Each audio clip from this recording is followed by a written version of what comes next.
الحمد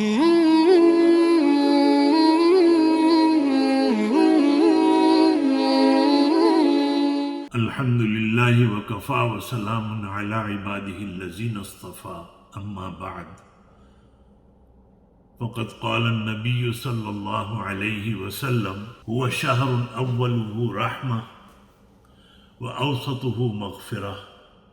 وآخره عتق من النیران او کما قال صلی اللہ علیہ وسلم۔ بزرگان محترم، برادران عزیز اور میری اسلامی مائیں اور بہنیں، یہ ایک طویل حدیث کا مختصر سا ٹکڑا ہے جس میں حضور اکرم صلی اللہ علیہ وسلم نے ماہ صیام کی مبارک ساعتوں کو نہایت حکیمانہ انداز میں اس کا تجزیہ کیا، اور آپ نے ماہ رمضان کی برکات اور خصوصیات کا ذکر فرماتے ہوئے پورے مہینے کو 3 دہائیوں پر تقسیم کر دیا۔ رمضان کے 3 عشرے اور 3 دہائیاں اور نتائج کے اعتبار سے مختلف اور الگ الگ ہیں۔ آج میں اس کے پہلے عشرے کے بارے میں کچھ عرض کروں گا اور اگلی ویڈیو میں انشاءاللہ پھر اور عشروں کے بارے میں عرض کروں گا۔ حضور اکرم صلی اللہ علیہ وسلم نے اس کی تقسیم اس طرح فرمائی کہ یہ پہلا عشرہ سرتاپا رحمت ہے۔ عربی میں رحمت کے معنی رقت قلب کے ہیں اور دل کا نرم ہونا ہے۔ اس معنی کے اعتبار سے لفظ رحیم اگر حضور اکرم صلی اللہ علیہ وسلم کے لیے استعمال کیا جائے تو بات سمجھ میں آتی ہے، کیونکہ آپ سب سے زیادہ رقیق القلب تھے، اور نہ صرف یہ کہ رقیق القلب تھے بلکہ ماؤں سے زیادہ شفیق اور مہربان تھے۔ آپ کے دل کی نرمی کا یہ عالم تھا کہ جب کبھی بھی آپ کے سامنے کسی ایسے واقعے کا ذکر ہوتا تھا کہ جس میں کوئی صدمے کی بات ہو تو آپ دیدہ ہو جاتے تھے، اور یہاں تک بسا اوقات حدیث میں آتا ہے کہ آپ کی ریش مبارک آنسوؤں سے تر ہو جاتی تھی۔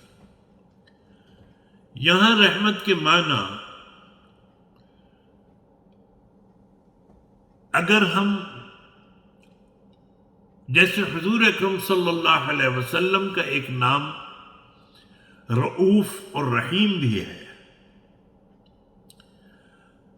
اسی طریقے سے اگر ہم یہ کہیں کہ اللہ تعالیٰ رحیم ہے تو رقیق القلب کا تو سوال ہی پیدا نہیں ہوتا، کیونکہ اللہ تعالیٰ تو ان چیزوں سے پاک ہے۔ جب اللہ کے لیے یہ رحیم کا لفظ استعمال ہوتا ہے تو اس کا مطلب یہ ہوتا ہے کہ رقیق القلب ہونے کے بعد جو کیفیت اور جو نتائج ہوتے ہیں وہ اللہ کی ذات کے لیے استعمال ہوتا ہے۔ مثال کے طور پہ جب کوئی رقیق القلب ہوتا ہے تو اس کا جی چاہتا ہے کہ عطا کرے، داد و دہش اور جنرس ہو۔ جب اللہ تعالیٰ کے لیے رحیم کا لفظ بولا جائے تو اس کے یہ معنی ہوتے ہیں کہ اللہ تعالیٰ عطا فرماتے ہیں۔ تو اس لیے یہاں رحمت کے معنی جو ہیں وہ ہیں توفیق الہی کے۔ اللہ تعالیٰ توفیق دیتا ہے ہمیں کہ ہم نیکی کے جذبات پیدا کریں، اور رمضان کا پہلا عشرہ اور پہلی دہائی رحمت خداوندی اور توفیق الہی کا عشرہ ہے، جس میں انسانوں کے دلوں میں اللہ کی طرف سے طاعت و بندگی اور رمضان کی ذمہ داریاں کو تمام رمضان آپ یہ دیکھیں گے کہ وہ ذمہ داریوں کی توفیق اسے ہوتی ہے اور وہ تمام تراویح کیا اور تمام عبادتوں کو پورا کرتا ہے۔ اس پہلے عشرے کی ایسی ذاتی تاثیر ہے، اگر کوئی یہ پوچھے کہ کیوں ہے یہ ایسے، یہ جیسے کوئی پوچھے کہ یہ مقناطیس کیوں چپکاتا ہے، یہ اسی طرح اس کی تاثیر ہے، اس کے لیے سمجھانے کی کوئی دلیل نہیں دی جا سکتی۔ رمضان کی ابتدائی ساعتوں کی تاثیر کا مشاہدہ اگر کریں، ہر مسلمان کی آنکھ اور اس کے دل سے بارہا اس نے یہ مشاہدہ کیا کہ رمضان کے آتے ہی ہر گناہگار اپنے گناہوں کی معافی مانگنے، اپنے گناہوں پر ندامت محسوس کرتا ہے۔ جس نے سال بھر بھی نماز نہیں پڑھی تھی، اب وہ مسجد میں نظر آتا ہے، اور چاند ہوتے ہی دیکھتے ہیں کہ مسجد میں